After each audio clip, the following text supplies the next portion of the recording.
আমন্ত্রণ সকাল ৯টার নিউজে, সাথে আছি আমি তাসলিমা তিথি। আগামী জাতীয় সংসদ নির্বাচন চ্যালেঞ্জিং হবে এবং হঠাৎ করে আক্রমণ চলে আসতে পারে বলে আশঙ্কা প্রকাশ করেছেন অন্তর্বর্তী সরকারের প্রধান উপদেষ্টা ডক্টর মোহাম্মদ ইউনূস।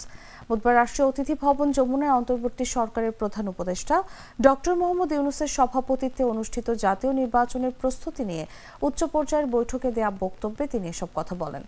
ডক্টর ইউনূস বলেন, নির্বাচন বানচাল করার জন্য ভেতর ও বাইরে থেকে অনেক শক্তি কাজ করবে। ছোটখাটো না, বড় শক্তি নিয়ে বানচালের চেষ্টা করবে। এই নির্বাচন চ্যালেঞ্জিং হবে, হঠাৎ করে আক্রমণ চলে আসতে পারে, তবে যত ঝড়ঝঞ্ঝাই আসুক আমাদের সেটা অতিক্রম করতেই হবে, যোগ করেন তিনি। বিকেলে রাজধানীর বেইলি রোডের ফরেন সার্ভিস একাডেমিতে প্রেস ব্রিফিংয়ে বৈঠকের বরাত দিয়ে প্রধান উপদেষ্টার প্রেস সচিব শফিকুল আলম এসব তথ্য জানান।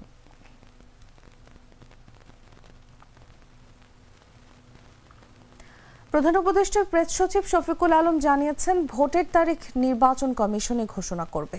তিনি বলেন, তারা এই বিষয়ে জানিয়েছেন সম্ভবত ডিসেম্বরের প্রথম সপ্তাহে ভোটের তারিখ জানানো হবে।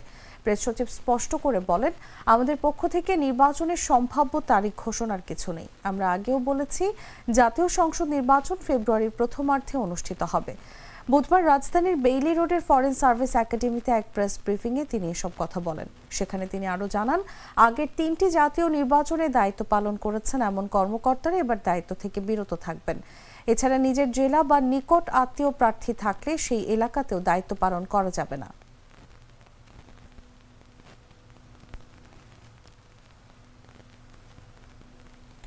দুদক চেয়ারম্যান ডক্টর মোহাম্মদ আব্দুল মোমেন বলেছেন, বিগত সরকারের পতনের অন্যতম কারণ ছিল দুর্নীতি। নির্বাচনের আগে মনোনয়ন বাণিজ্য ও অবৈধ টাকার লেনদেন বেড়ে যায়, এজন্য এখনই সতর্ক হতে হবে।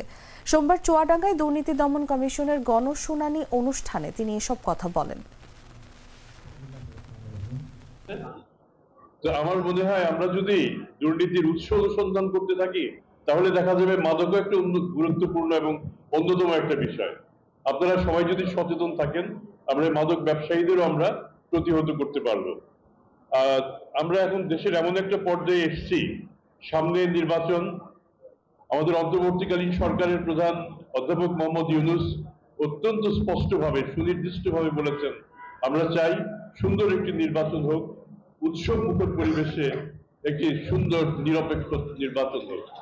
আমরা যেটা প্রত্যাশা করব দুর্নীতি দমন কমিশন থেকে, আমরা দেখেছি প্রায় সমস্ত দুর্নীতিরই উৎস হচ্ছে এক ধরনের রাজনীতিবিদদের হাতে লালিত হয় দুর্নীতিবাজদের অনেকেই। আমরা যদি বিগত সরকারের কথা চিন্তা করি, তাদের এই পতনের অন্যতম কারণ ছিল দুর্নীতি। যে কাজেই আপনারা সচেতন থাকবেন এবং খেয়াল রাখবেন নির্বাচনের সময় আপনারা যাতে সঠিক লোকটিকে, সৎ লোকটিকে নির্বাচন করতে পারেন।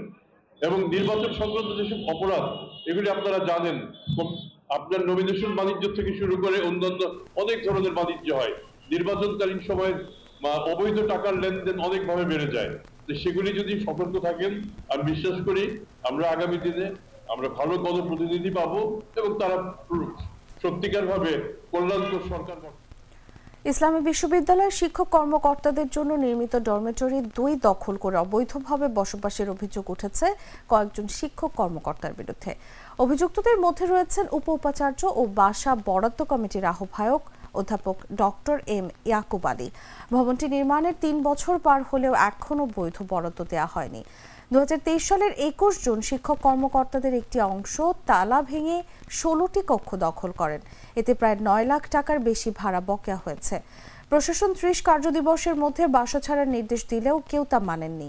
ব্যবস্থাপনা বিভাগের অধ্যাপক রুহুল আমিন বলেন, বৈধ আবেদন করেও তিনি বাসা পাননি, অথচ অবৈধ দখলকারীরা এখনো অবস্থান করছেন। এস্টেট অফিস জানায়, কার্যকর পদক্ষেপ না নেওয়ায় ভাড়া আদায় সম্ভব হয়নি। উপাচার্য ইয়াকুব আলী বলেন, অভিযুক্তদের বাসা ছাড়ার অনুরোধ জানানো হয়েছে এবং এ বিষয়ে শীঘ্রই সিদ্ধান্ত নেওয়া হবে।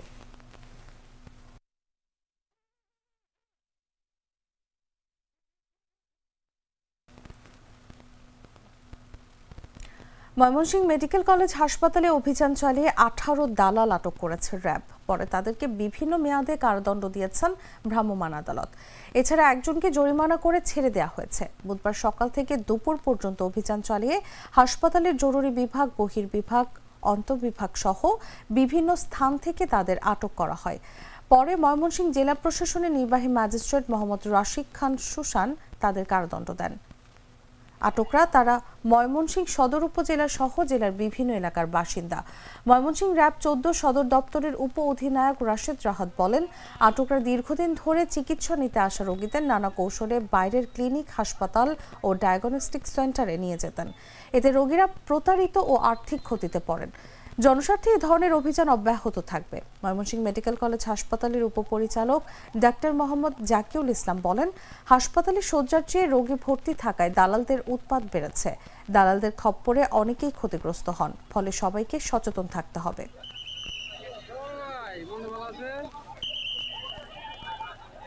গ্লিটারের টুইন লেমন ও অ্যান্টিব্যাকটেরিয়াল ফর্মুলা বাসনকে চকচকে জীবাণুমুক্ত করে আমাদের দেয় গ্লিটার গ্যারান্টি।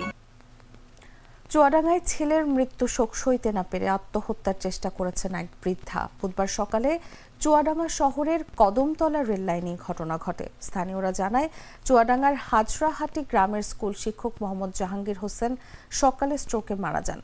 ছেলের আকস্মিক মৃত্যু সহ্য করতে না পেরে মা ছকিনা খাতুন মানসিকভাবে ভেঙে পড়েন এবং রেল লাইনে মাথা রেখে আত্মহত্যার চেষ্টা করেন।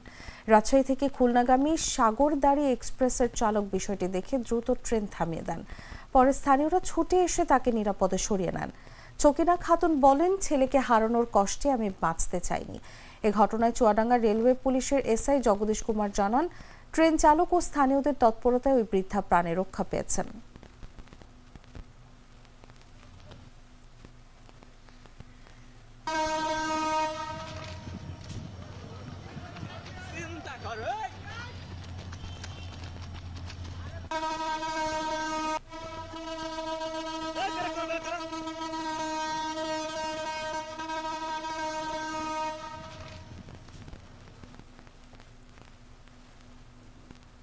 বিলুপ্তির পথে নারায়ণগঞ্জের রূপগঞ্জের 200 বছরের ঐতিহ্যবাহী মাদুলি শিল্প। একসময় ধর্মীয় বিশ্বাস আর আত্মরক্ষার প্রতীক ছিল এই হস্তশিল্প। সময়ের সঙ্গে সঙ্গে আধুনিকতা, প্রযুক্তি আর ধর্মীয় সচেতনতা বৃদ্ধির কারণে হারিয়ে যাচ্ছে এর কদর। পুঁজি সংকট, কাঁচামালের মূল্য বৃদ্ধি আর রপ্তানি বন্ধ হয়ে পড়েছে বড় চ্যালেঞ্জে। সহজ শর্তে ঋণ চাচ্ছেন খাত সংশ্লিষ্টরা। বিস্তারিত জাগো ডেস্ক রিপোর্টে। 80 ও 90-এর দশকে মাদুলির কদর ছিল বেশ। হাট বাজারের প্রায় প্রতিটি কোণে মাদুলি প্রস্তুতকারক পাওয়া যেত। তখন কবিরাজ, হাকিম বা পীর মুর্শিদরা কোরআনের আয়াত, আরবি দোয়া বা বিশেষ সংখ্যার চিহ্ন ভরা তাবিজ মাদুলিতে রাখতেন, যা রোগবালাই, সাংসারিক কল্যাণ ও আত্মরক্ষার জন্য ব্যবহৃত হতো। নারায়ণগঞ্জের রূপগঞ্জের প্রাচীন হস্তশিল্প ছিল মাদুলি তৈরি, যা ধর্মীয় বিশ্বাস ও আধ্যাত্মিক আস্থার প্রতীক হিসেবে বহু বছর ধরে মানুষ ব্যবহার করত। 200 বছর আগে এই শিল্পে প্রায় 5 শতাধিক কারিগর ছিলেন। সময়ের সঙ্গে সঙ্গে আধুনিকতা, প্রযুক্তির উৎকর্ষতা, ধর্মীয় সচেতনতা বৃদ্ধি সহ নানাবিধ কারণে মাদুলির ব্যবহার কমেছে আশঙ্কাজনক হারে। অন্যদিকে পুঁজি সংকট ও কাঁচামালের মূল্য বৃদ্ধি সব মিলিয়ে এই শিল্পের সংকট নেমে আসে। অনেক কারিগর অন্য পেশা বেছে নিয়েছেন। তবে রূপগঞ্জের কয়েকটি এলাকায় এখনো 2 শতাধিক পরিবার মাদুলি তৈরির সঙ্গে যুক্ত। কেউ পেশা হিসেবে, কেউ পূর্বপুরুষের ঐতিহ্য ধরে রেখে শত বছরের এই শিল্প টিকিয়ে রাখার চেষ্টা করছেন তারা। একটা মনে করেন যেমন বড় তাবিজ আছে, যেটা আমরা 1500 বা 1450 টাকা পাই, এটা প্রায় 8 থেকে 900 টাকার মতো নামগো খরচ হয়। তারপরে যেটা এই হাম্বুলটির পয়লা আছে, সেটা মনে করেন যেমন 1200 বা 1100 টাকা দেয়, এটা প্রায় 2700 টাকা, 700-800 টাকা খরচ হয়। যেমন 200-250-300 টাকা কাউন্ট থাকে আর কি। বাপদাদার আমল থেকে চলছে। তেমন আমগো আগে তো জায়গা সম্পত্তির দিকে বন্ধ আসছিল, বুড়া টুড়ে লাগছে, ওনার কাজ টাজ নাই, যার কারণে আমরা এগুলোই কইরা মোটামুটি ভাবে চলতেছি আর কি।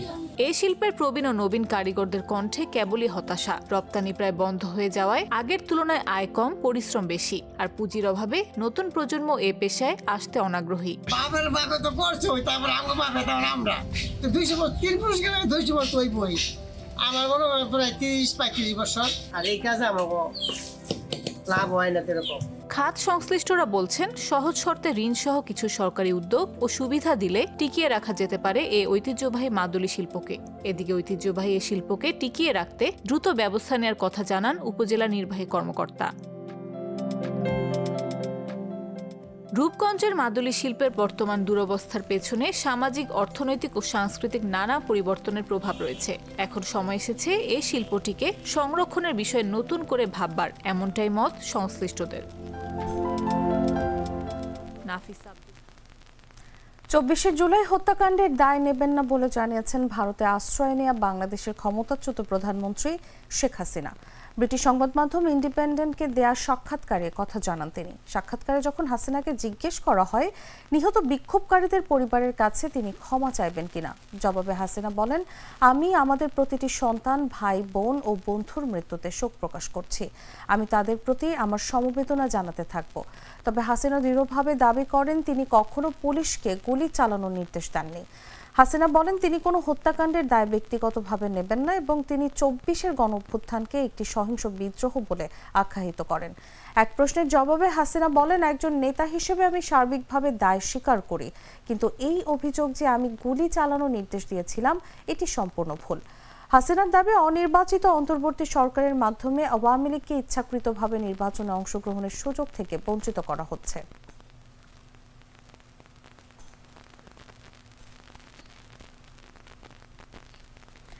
বাংলাদেশের স্বাধীন ও আত্মনির্ভর পররাষ্ট্রনীতির প্রশংসা করেছেন ঢাকায় চীনের রাষ্ট্রদূত ইয়াও ওয়েন। তিনি বলেন, ঢাকা বেইজিং সহযোগিতা তৃতীয় কারো বিরুদ্ধে নয় এবং কোনো বিদেশি নির্দেশনাতেও পরিচালিত হবে না। বুধবার ফরেন সার্ভিস একাডেমিতে বাংলাদেশ চীন সম্পর্ক এগিয়ে যাওয়ার পথ শীর্ষক আলোচনায় তিনি এসব কথা বলেন। ইয়াও ওয়েন জানান, গত 50 বছরে পারস্পরিক আস্থাই দুই দেশের সম্পর্কের মূল ভিত্তি। তিনি বলেন, বাংলাদেশের গণতান্ত্রিক অগ্রযাত্রায় চীন সহযোগিতা করতে চায়। সার্ক অকার্যকর হওয়ায় বাংলাদেশ, চীন, পাকিস্তান ত্রিদেশীয় সম্পর্ক এই অঞ্চলের উন্নয়নে ভূমিকা রাখতে পারে। রোহিঙ্গা ইস্যুতে তিনি বলেন, চীন সমাধানে ভূমিকা রাখছে, তবে বিষয়টি অত্যন্ত জটিল। তিস্তা প্রকল্পে চীনের অভ্যন্তরীণ প্রক্রিয়া চলছে। প্রকল্পের খরচ প্রায় $100 কোটি এবং সম্পন্ন হতে 7 থেকে 8 বছর লাগবে। চট্টগ্রামে চীনের অর্থনৈতিক অঞ্চল নিয়েও তিনি জানান, নভেম্বরের মধ্যে নথিপত্র সইয়ের কাজ শেষ হবে এবং ডিসেম্বরের মধ্যে অবকাঠামো নির্মাণ শুরু হতে পারে।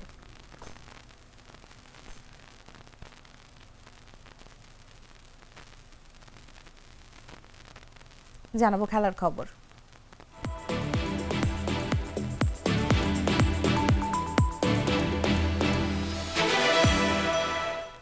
বোলারদের দারুণ ঘুরে দাঁড়ানোর পরও ব্যাটারদের ব্যর্থতায় হেরে গেল বাংলাদেশ। চট্টগ্রামের দ্বিতীয় টি-20-তে ওয়েস্ট ইন্ডিজের কাছে 14 রানে হেরে 1 ম্যাচ বাকি থাকতেই সিরিজ হারল টাইগাররা।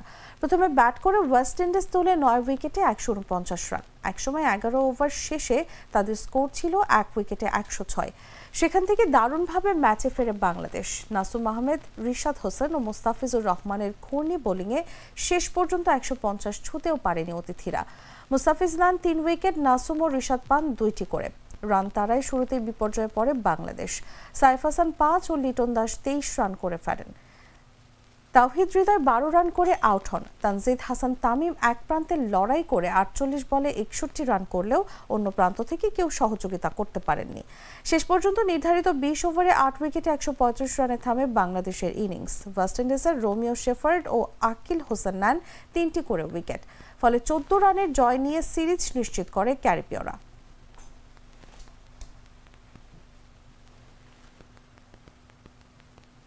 দর্শক, এই ছিল এখনকার মতো। এরপর দেখবেন বেলা 11টার সংবাদ।